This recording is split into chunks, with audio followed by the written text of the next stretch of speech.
जब हम प्रोग्रामिंग करते हैं अकेले करते होंगे या एक से ज्यादा लोग होते होंगे?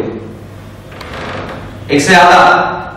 वास्तव में टीम में प्रोग्रामिंग करते हैं।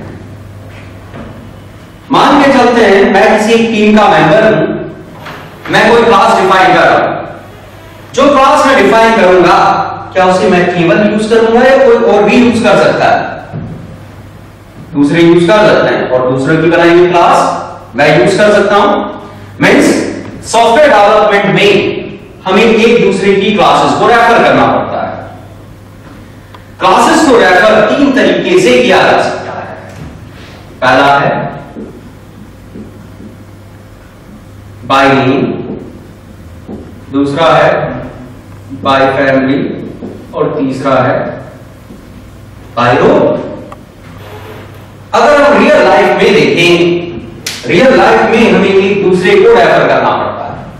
कुछ लोगों के हम नाम जानते हैं, हम सीधे नाम से बुलाते हैं, भाई नितिन इधर आना और भाई अमित क्या चल रहा है, इस तरह से बात करते हैं। क्या रियल लाइफ में जितने लोगों से हम बात करते हैं या जितने लोगों को हम रेफर करते हैं हम सबके नाम जानते हैं? नहीं जानते। कुछ के प्रोफेशन जानते हैं, कुछ के रिलेशन जानते हैं। जैसे कुछ आप कह सकते हैं भाई डॉक्टर साहब, कुछ को कह सकते हैं आप मान लीजिए पापा ऑफिस से आए, आपके पापा के ऑफिस में कोई शर्मा जी काम करते हैं, अब उनका बेटा IAS बन गया तो आप आके कहेंगे, घर में डिस्कस करेंगे, देखो आज शर्मा जी का बेटा तो IAS बन गया, ये देखो हमारा निकट तो कुछ भी नहीं करता। और वो शर्मा जी के बेटे का नाम नहीं जानते, फिर भी डिस्कशन कर सकते हैं क्योंकि वो शर्मा जी को जानते हैं, उसका रिलेशन जानते हैं। कुछ लोगों का नाम जानते हैं, ना रिलेशन जानते हैं, लेकिन उनका प्रोफेशन जानते हैं, उनका रोल जानते हैं। मान के चलते हैं आपके घर में बिजली खराब हो गई, किसे बुलाएंगे? इलेक्ट्रीशियन को। नल खराब हो गया, किसे बुलाएंगे? प्लम्बर को। वो जो इलेक्ट्रीशियन या प्लम्बर होगा उसकी कोई स्पेसिफिक कास्ट होगी, कोई कम्युनिटी होगी, कोई रिलीजन होगा? नहीं। सिर्फ इलेक्ट्रीशियन का काम आना चाहिए, उसे प्लम्बिंग का काम आना चाहिए। आपको उसकी कास्ट से, कम्युनिटी से, रिलीजन से कोई मतलब नहीं है। किससे मतलब है? काम से। तो आप उसे कैसे रेफर कर रहे हैं? रोल के थ्रू। अगर हम ध्यान से देखें रियल लाइफ में रोल ज्यादा यूज करते हैं, उसके बाद फैमिली और रिलेशन यूज करते हैं और नाम सबसे कम यूज करते हैं, क्योंकि रोल से हमें फ्लेक्सिबिलिटी मिलती है, हमें आदमी को जानने की जरूरत नहीं है। अब मैं आपको एक एग्जांपल देता हूं जिससे आपको पता चलेगा। जब कोई बच्चा बोलना शुरू करता है सबसे पहला वर्ड उसे क्या सिखाया जाता है? मम्मी, पापा, बाबा। ये जो मम्मी है या माँ है या पापा है या बाबा है, क्या है ये? These are roles। बच्चे को सबसे पहले रोल सिखाए जाते हैं, उसे नाम नहीं बताया जाता। बच्चा जब बहुत बड़ा हो जाता है, 3-4 साल का हो जाता है, अच्छे से बोलने शुरू लग जाता है, तब उसे पता चलता है उसके पापा का नाम क्या है वास्तव में। वो उसे पापा कहता है, ये नहीं कहता वो शर्मा जी कहां से आए हो। समझ आ रहा है? बचपन में जब बच्चों को स्कूल में छोटी छोटी बुक दी जाती है हिंदी की, इंग्लिश की, तो उनमें वर्ड की क्या सिखाया जाता है? उन्हें सिखाया जाता है पोस्टमैन, पुलिसमैन, वाशरमैन, सिखाया जाता है इस तरह के वर्ड। ये सब क्या है? रोल। रोल सिखाए जाते हैं। रियल लाइफ में हम रोल ज्यादा यूज करते हैं, जनरलाइज चीजें ज्यादा यूज करते हैं। प्रोग्रामिंग में भी हम 3 तरीके से चीजों को रेफर कर सकते हैं। अब तीनों कैसे काम करते हैं वो एक सिनेरियो से समझते हैं। मान के चलते हैं 2 प्रोग्रामर, एक है ए, एक है बी। दोनों किसी एक प्रोजेक्ट पे काम कर रहे हैं। दोनों को 2 अलग अलग क्लास बनाने के लिए दी जाती है। ए को कहा जाता है कि आप एक 1 नाम की क्लास बनाइए, बी को कहा जाता है कि आप एक 2 नाम की क्लास बनाइए। किसी भी प्रोजेक्ट में जो क्लासेस होती हैं, क्या उनकी कॉम्प्लेक्सिटी सबकी एक जैसी होती है या अलग अलग हो सकती है? अलग अलग हो सकती है। मान के चलते हैं जो 1 क्लास है वो बहुत सिंपल है और जो 2 क्लास है वो बहुत कॉम्प्लेक्स है। हो सकता है ऐसा? ए को जो क्लास दी गई है वो उसे 10 मिनट में कंप्लीट कर देगा, बहुत सिंपल क्लास है। लेकिन बी को जो क्लास दी गई है वो बहुत कॉम्प्लेक्स क्लास है। बी को क्लास कंप्लीट करने में कम से कम 10 दिन लगेंगे। वैलिड सिनेरियो है, हो सकता है। अब यहां तक कोई दिक्कत नहीं है। दिक्कत आती है इसके बाद। ए को कहा गया है आप जो क्लास बना रहे हो उस क्लास से बी जो क्लास बना रहा है उसका कोई मैथड आपको इन्वोक करना है। मान के चलते हैं ए को कहा गया है कि बी जो क्लास बना रहा है उस क्लास में प्रिंट नाम का कोई मेथड है। आपको अपनी क्लास में एक मेथड डिफाइन करना है और उस मेथड से बी की क्लास का प्रिंट मेथड कॉल करना है। बात समझ आएगी? अब देखते हैं दोनों लोग कैसे काम करेंगे। अज्यूम करते हैं ये है बी की क्लास। हमने कहा था कि B2 नाम से क्लास डिफाइन करना है। अब ये क्लास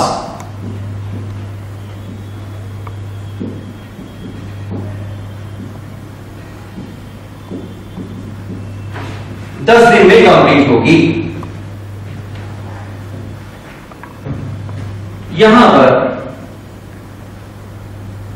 ए बी कोई क्लास डिफाइन कर रहा है।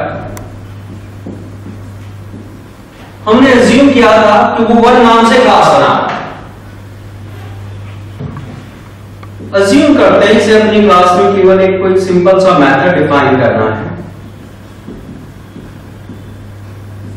जिससे उसे बी की क्लास का प्रिंट नाम का मेथड कॉल करना है। इसने सिंपल लिखा है यहां पर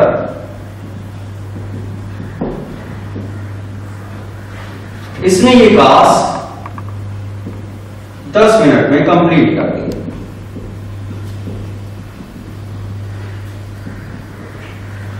इसने अपनी क्लास के अंदर बी की क्लास को डायरेक्ट उसके नाम से रेफर किया। ये है रेफरेंस बाय नेम।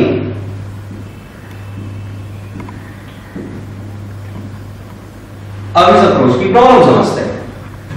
क्यों ये अप्रोच डिस्करेज की जाती है? क्यों कहा जाता है कि क्लासेस को नाम से रेफर नहीं करना चाहिए? इसने अपनी क्लास 10 मिनट में कंप्लीट कर दी। अब ये अपनी क्लास को कंपाइल करना चाहता है। क्या कर सकता है? नहीं। क्यों? क्योंकि टू क्लास नहीं मिलेगी। सही बात है। मैंने आपको बताया था जब हम किसी क्लास को कंपाइल करते हैं अगर उसके अंदर हम किसी दूसरी क्लास को रेफर कर रहे हैं, कंपाइलर रेफरेंस क्लासेस को भी ढूंढता है। अब यहां पर रेफरेंस क्लास को अभी अवेलेबल ही नहीं है, वो तो 10 दिन बाद अवेलेबल होगी। अब इसे क्या करना पड़ेगा? 10 दिन इंतजार करना पड़ेगा। अगर इसकी क्लास को कोई दूसरा रेफर कर रहा हो तो उसे भी 10 दिन इंतजार करना पड़ेगा। सब एक दूसरे का इंतजार करते रहेंगे। जो सॉफ्टवेयर 6 महीने में बनता वो 6 साल में बनेगा। होना चाहिए ऐसा। समझ आ रहा है क्या दिक्कत है? ये है फर्स्ट प्रॉब्लम। अब इस प्रॉब्लम को कोई नाम दे देते हैं। ये जो लिमिटेशन है, जब हम कह रहे हैं कि क्लासेस को नाम से रेफर करेंगे तो यहां पर लिमिटेशन ये है कि क्लासेस का नाम पहले से पता होना चाहिए और वो क्लासेस अवेलेबल भी होनी चाहिए। ए को बी की क्लास का नाम पता था, class was known to A, but class of B was not available. एक रिक्वायरमेंट सेटिस्फाई नहीं हो रही थी। This limitation of referencing only known and available classes is called static classing environment. कल मैंने आपको बताया था क्लासेस और इंटरफेसेस में 2 तरह के डिफरेंस होते हैं। पहला डिफरेंस था टाइप ऑफ इनहेरिटेंस का, वो मैं आपको एक्सप्लेन कर चुका। दूसरा डिफरेंस था टाइप ऑफ क्लासिंग एनवायरनमेंट का। 2 टर्म मैंने आपको बताई थी। मैंने कहा था classes static classing environment facilitate कराती हैं और interface dynamic classing environment facilitate कराता है। अभी तक मैंने आपको बताया नहीं था स्टैटिक क्लासिंग एनवायरनमेंट क्या है, डायनामिक क्लासिंग एनवायरनमेंट क्या है। अब आपको पता चल रहा है स्टैटिक क्लासिंग एनवायरनमेंट क्या है। केवल उन क्लासेस के साथ काम कर पाए जो अभी नोन है, अवेलेबल है, वो स्टैटिक क्लासिंग एनवायरनमेंट है। जिस दुनिया में हम रहते हैं वहां हर रोज नई चीजें आती हैं, नए कॉन्सेप्ट इवॉल्व होते हैं, हम उन्हें अडॉप्ट कर लेते हैं, उनके साथ काम करना शुरू कर देते हैं।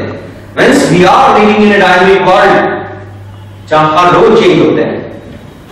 तो जो प्रोग्रामिंग हमारी हमें करनी है वो कैसी होनी चाहिए? केवल जो चीजें आज अवेलेबल है, जिन्हें हम आज जानते हैं, उनका यूज कर पाए। कल जो चीजें बनेंगी उनका हम यूज ना कर पाए, ऐसी होनी चाहिए प्रोग्रामिंग। अज्यूम करिए भगवान खुदा जो भी जिसने आपको बनाया है वो आपको इस तरह से बनाए कि जिस दिन जो पैदा हुआ उस दिन तक जो चीजें नॉन थी वो उसके दिमाग में डाल दीजिए, क्या बेटा अपनी इन चीजों के साथ काम कर, बस कुछ बढ़वाते आगे। समझ आ रहा है? स्टार्टिंग क्लासिंग एनवायरनमेंट होना चाहिए या डायनेमिक क्लासिंग एनवायरनमेंट होना चाहिए? अब इसका उल्टा होगा dynamic classing environment. Dynamic classing environment का मतलब है facility to use unknown and unavailable classes.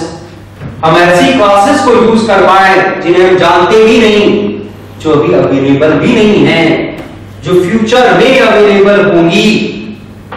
ऐसी प्रोग्रामिंग को हम कहेंगे फ्यूचरिस्टिक प्रोग्रामिंग। तो जब हम नाम से रेफर करते हैं हम फ्यूचरिस्टिक प्रोग्रामिंग नहीं कर सकते। समझ आई?